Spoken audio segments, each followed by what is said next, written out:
Hello everyone and welcome to JK alerts. So musicians and instruments की इस last video में मैं आपके साथ डिस्कस करूंगा string instruments and Indian musicians who play them.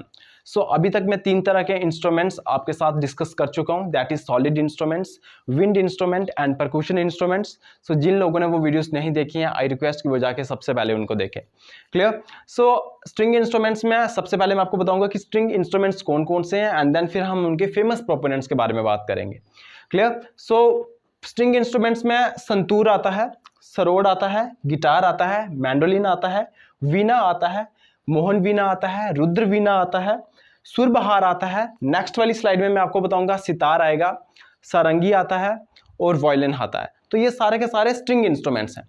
अब इनके फेमस प्रोपोनेंट्स के बारे में डिस्कस करते हैं। सबसे पहले बात करेंगे संतूर की।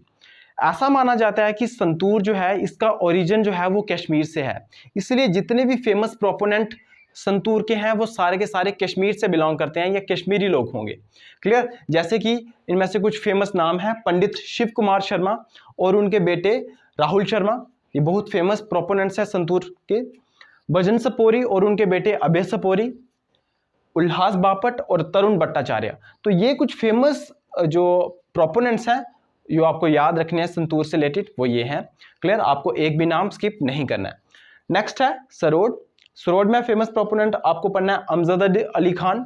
एग्जाम में बहुत बार पूछा गया कि अमजद अली खान क्या बजाया करते थे, तो ये सरोद बजाया करते थे। और इनके जो 2 बेटे हैं अमान अली बंगाश और अयान अली बंगाश, ये भी फेमस प्रोपोनेंट हैं सरोद के। क्लियर? जैसे इनके और भी बहुत सारे फेमस प्रोपोनेंट्स हैं, जैसे अलाउद्दीन खान है, अली अकबर खान है, शरण रानी है, बहादुर खान है और जरीन शर्मा है। तो ये सारे के सारे फेमस प्रोपोनेंट्स हैं सरोद के। अब बात करते हैं गिटार की। एक गिटारिस्ट थे जिनका नाम था ब्रजभूषण काबरा। ये बहुत आपको एक ही नाम याद रखना है गिटार के केस में, दैट इज ब्रजभूषण काबरा। और इन्होंने गिटार का इस्तेमाल इंडियन क्लासिकल म्यूजिक में किया है और ये बहुत इंपॉर्टेंट बात है। ब्रजभूषण काबरा ने गिटार का इस्तेमाल क्लासिकल म्यूजिक में किया है, ये आपको याद रखना है। क्लियर? अब बात करते हैं मैंडोलिन की। आपने शायद मैंडोलिन कभी देखा हो। मैंडोलिन बिल्कुल गिटार की तरह होता है, बट गिटार थोड़ा सा बड़ा होता है, मैंडोलिन बिल्कुल छोटा होता है, बट बिल्कुल गिटार की तरह ही होता है। क्लियर? और इनके जो फेमस प्रोपोनेंट थे वो थे यू श्रीनिवास। तो इसमें भी आपको एक ही नाम याद रखना है, दैट इज यू श्रीनिवास। और मैंडोलिन पूछा जाएगा कि आपको कौन सा इंस्ट्रूमेंट है, क्योंकि ये थोड़ा सा डिफरेंट नेम है, कॉमन नेम नहीं है, इसलिए एग्जाम में बहुत बार पूछा जाता है कि मैंडोलिन है क्या है। बेसिकली स्ट्रिंग इंस्ट्रूमेंट है, परक्यूशन इंस्ट्रूमेंट है या विंड इंस्ट्रूमेंट है, किस तरह का इंस्ट्रूमेंट है ये। अब बात करते हैं वीणा। वीणा की बात करते हैं। अगर मैं वीणा की बात करूं तो आपने जो सरस्वती माता है या नारद मुनि जी थे, उनके जो हाथों में जो इंस्ट्रूमेंट आपने देखा होगा वो वीणा ही थी। क्लियर? सो आई थिंक आपको क्लियर हुआ होगा कि वीणा कैसी दिखती है। और इनके जो फेमस प्रोपोनेंट थे वो थे चिट्ठी बाबू, क्लियर, सुंदरम बालचंद्र, इमानी शंकर शास्त्री और दोरस्वामी अयंगर।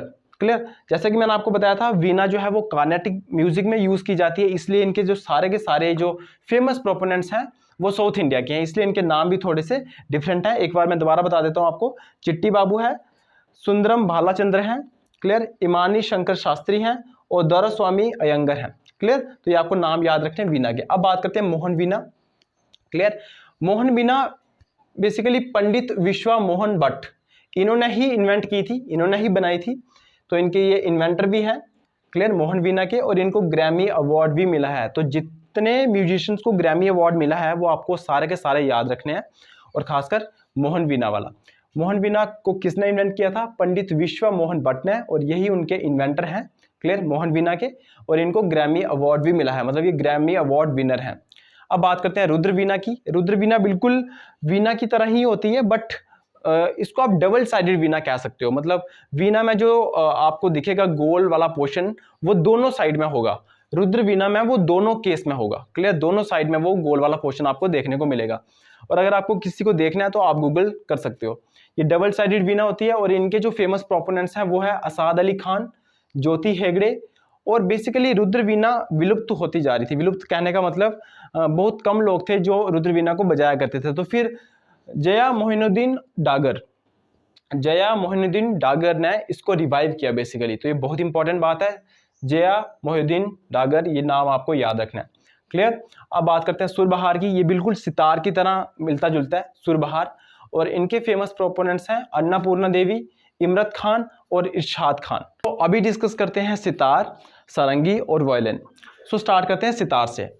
सितार के फेमस प्रोपोनेंट्स के बारे में अगर मैं बात करूं तो वो हैं पंडित रविशंकर। इनका नाम आपको बिल्कुल नहीं भूलना है, पंडित रविशंकर, और ये ग्रैमी अवार्ड विनर है। पंडित रविशंकर जी की बेटी थी जिनका नाम था अनुष्का शंकर, उनको भी ग्रैमी अवार्ड मिला हुआ है, और ये भी फेमस प्रोपोनेंट है सितार की।